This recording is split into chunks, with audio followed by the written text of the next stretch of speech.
சோத்த வடிச்சாச்சு. இதுக்கு குழம்பு வேணுமே, அது எனக்கு வைக்க தெரியாது. வாய்க்கு ருசியா வேற தின்னு பழகிட்டேன்.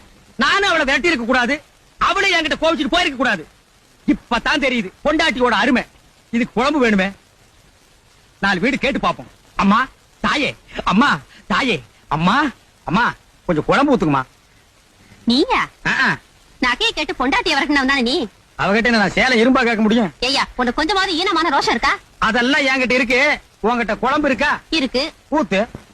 ஊத்த மாட்டேனே. வச்சுக்க, வேற வீடு பாக்குறேன். அம்மா தாயே, உங்க அண்ணன் மாதிரி நினைச்சுக்கங்க, உங்க தம்பி மாதிரி நினைச்சுக்கங்க, உடன்பிறப்பா நினைச்சுக்கங்க. கொஞ்சம் குழம்பு ஊத்து தாயே. அட நீயா?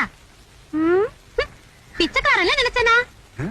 பிச்சைக்காரனை விட நான் கேவலமா போயிட்டேனா? அம்மா புண்ணியவதிகளே, அம்மா புள்ளை பெத்தவங்களே, அம்மா தாய்க்குலமே, கொஞ்சம் குழம்பு ஊத்து. இங்க பாத்தியா, நான் குழம்பு கேட்டு வருவேன்னு தெரிஞ்சே வீட்டை பூட்டிட்டு வெளியூருக்கு போயிட்டான். போற போக்க பார்த்தா இந்த குழம்பால ஒரு தெருவே காலி ஆயிடும் போட்டிருக்கேன். அம்மா தாயே பிளீஸ். மம்மி அம்மா அம்மா என்ன வாசலா வழுக்க பாரியா? அம்மா அம்மா கொஞ்சம் குழம்பு ஊத்துங்க. தீந்து போச்சு. தீந்து போச்சா? குழம்பு இல்லன்னா பரவாயில்ல, கொஞ்சம் குருமா ஊத்துங்க. திமிர பாரு. திமிரா இல்லன்னு சொல்லிட்டு உள்ள வைக்காதீங்கம்மா, ஊசி போயிடும். அம்மா செவுரா. வாழ்க்கையில் நிம்மதி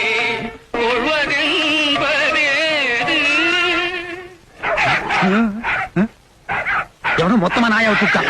இனிமே இந்த திருப்பக்கமே நான் வரமாட்டேன். அடாடாடாடா என்னமா